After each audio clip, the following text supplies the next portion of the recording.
বসুন্ধরা আবাসিক এলাকাতে আমি জানি না আপনাদের কেমন লাগে এখানে এই এলাকাটা। আমার সবচেয়ে এখানে একটা জিনিস যেটা বোরিং মনে হয়, আসলে এটা এখানে শুধু আবাসিক এলাকা বললে যেসব সুযোগ সুবিধাগুলো থাকে এখানে তা নাই। আমার জানা মতে এখানে দোকানপাট বা বাজার এমন কিছু নাই, বা এগুলো হয়তো বা করতেও দেওয়া হয় না, কেন জানি না।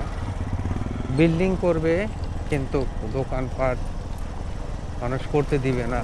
এটা আসলে এটা এক ধরনের অন্যায়। আহ, আপনি এখানে যারা বসবাস করে, আমি শুনেছি অনেকের সাথে কথা বলে, যখনই কোনো কিছু জরুরি প্রয়োজন হয় তাদেরকে সেই রিক্সা ভাড়া দিয়ে একদম সামনে যে বসুন্ধরার মেইন গেটে ওখানে দোকানগুলোতে যেতে হয়। আহ, এটা আমাদের হঠাৎ করে এমন প্রয়োজন হতেই পারে যে বাসায় হয়তো আপনি রান্না করতে গেছেন, লবণ নাই, হঠাৎ করে ইমার্জেন্সি দেখা যায় আগুন নাই, যে কোনো কিছুর জন্যই আপনাকে সেই একদম সামনের যে শুরুতে যে দোকান আছে ওখানে যেতে হয়। আমি মনে করি এইসব রেস্ট্রিকশন উঠিয়ে দেওয়া উচিত। বসুন্ধরার কাছে কেন এটার আপনার এই কর্তৃত্ব থাকবে? এটা সরকারকেই এটা নেওয়া উচিত দায়িত্ব।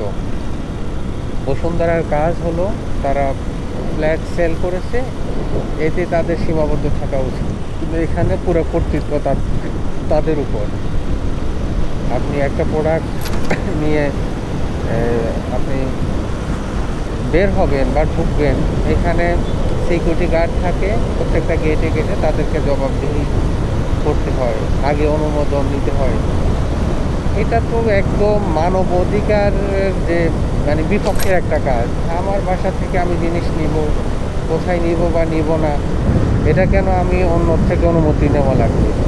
এখানে যদিও তারা একটা অজুহাত দেখায়, আমি দেখছি কথা বলে যে ভাই এটা যারা বসবাসকারী লোকজন আছে তাদের নিরাপত্তার জন্য।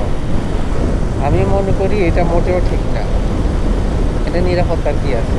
আপনি একটা জিনিস, একটা ধরেন আপনার একটা ট্রাক আপনি সিমেন্ট নিয়ে ঢুকবেন বাড়ি বানানোর জন্য, সেটা অনুমতি কেন নিতে হবে? এতে আসলে এটা আমি বুঝি না। এটা জাস্ট হচ্ছে এটা ওরা যে এটার উপর কন্ট্রোল আছে এটা দেখানোর জন্য এই সিস্টেম করে রাখছে। আমি মনে করি আমাদের সবাইকে যেসব হাউজিংগুলোতে এটা আছে, আরেকটা আছে হচ্ছে আপনার আফতাবনগরে, এই যে ওখানেও সেম, আফতাবনগরের সেম অবস্থা, অনুমতি নিতে হয়। এগুলোর বিরুদ্ধে আমাদেরকে সোচ্চার হতে হবে আমি মনে করি।